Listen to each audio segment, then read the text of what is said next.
Di video kali ini, kita kembali belajar pada tema 6, subtema 2, muatan pelajaran, ilmu pengetahuan, alam. Cara-cara perpindahan kalor dalam kehidupan sehari-hari. Kalor berpindah dari benda yang dimiliki suhu lebih tinggi ke benda dengan suhu lebih rendah, hingga tercipta keseimbangan suhu. Dengan demikian, perpindahan kalor terjadi pada benda-benda yang memiliki suhu berbeda, agar suhunya menjadi sama. Cara perpindahan kalor dari satu benda ke benda lain tidak selalu sama. Ada 3 cara perpindahan kalor, yaitu konduksi, konveksi, dan radiasi. 1. Konduksi. Konduksi merupakan perpindahan kalor tanpa disertai perpindahan zat perantara. Contohnya, tangan memegang cangkir berisi teh hangat. Contoh yang kedua, knalpot menjadi panas setelah mesin sepeda motor dihidupkan lama. Selanjutnya, tutup panci akan terasa panas saat panci digunakan untuk memasak. Perpindahan kalor yang kedua yaitu konveksi. Konveksi merupakan perpindahan kalor melalui perantara, di mana zat perantaranya ikut berpindah. Contohnya, air yang dipanaskan di dalam panci. Ketika memanaskan air akan terlihat seperti diaduk. Hal ini dikarenakan partikel-partikel air yang ada di bagian bawah menjadi panas dan berpindah ke permukaan. Partikel air yang berpindah ini juga diikuti oleh perpindahan kalor.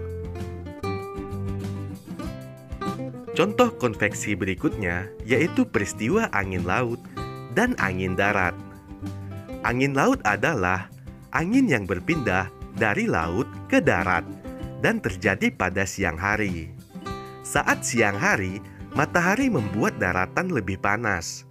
Akibatnya, suhu di darat lebih tinggi dan membuat partikel udara memuai. Partikel udara yang memuai menyebabkan tekanan udara di darat lebih rendah, sehingga angin dari laut yang memiliki tekanan lebih tinggi akan mengalir ke darat.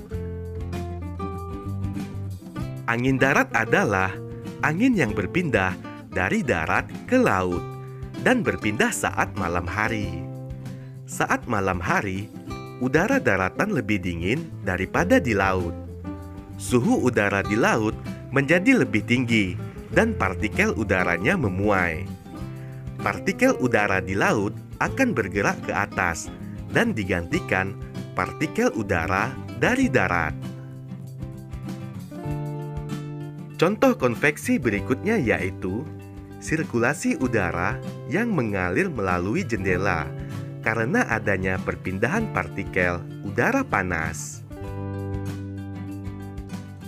Cara perpindahan kalor yang ketiga yaitu radiasi.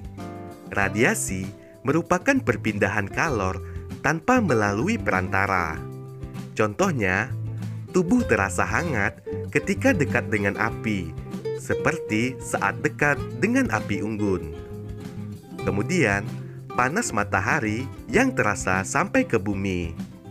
Contoh berikutnya, menghangatkan telur ayam atau bebek di bawah cahaya lampu. Laporan pengamatan cara-cara perpindahan kalor. Laporan pengamatan perpindahan kalor secara konduksi. Ibu Eko menuangkan air panas dari termos ke dalam gelas. Kemudian, Eko memasukkan sendok logam ke dalam gelas tersebut. Setelah 5 menit, Eko memegang ujung sendok logam. Sendok logam terasa panas. Percobaan ini membuktikan bahwa kalor dapat berpindah secara konduksi. Ayo perhatikan contoh laporan pengamatan perpindahan panas atau kalor secara konduksi.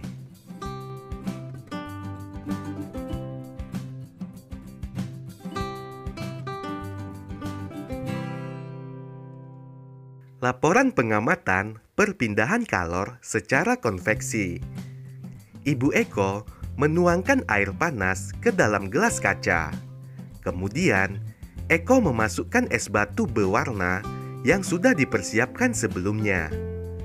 Dari percobaan, lama-kelamaan, es batu di dalam gelas yang berisi air panas akan mencair. Es batu dapat mencair karena mendapatkan energi kalor dari air panas di dalam gelas. Percobaan ini membuktikan bahwa kalor dapat berpindah secara konveksi. Ayo perhatikan contoh laporan pengamatan perpindahan panas secara konveksi.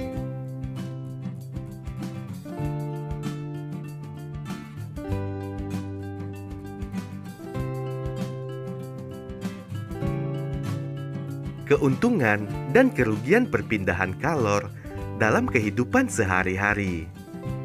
Perhatikan tabel perbandingan keuntungan dan kerugian adanya perpindahan panas serta antisipasinya berikut. Perpindahan kalor secara konduksi. Contohnya, memasak air menggunakan panci aluminium. Keuntungannya, air lebih cepat mendidih. Kerugiannya, logam aluminium lebih cepat panas, sehingga berbahaya jika disentuh langsung. Antisipasinya, memegang gagang yang telah dilapisi oleh bahan isolator, seperti ebonit. Antisipasi yang kedua, menggunakan sarung tangan atau kain untuk memindahkan panci dari kompor. Yang kedua, perpindahan kalor konveksi. Contohnya, adanya aliran air saat air mendidih. Keuntungannya, air lebih cepat panas karena aliran air yang panas berasal dari dasar wadah yang menyebar ke seluruh bagian wadah.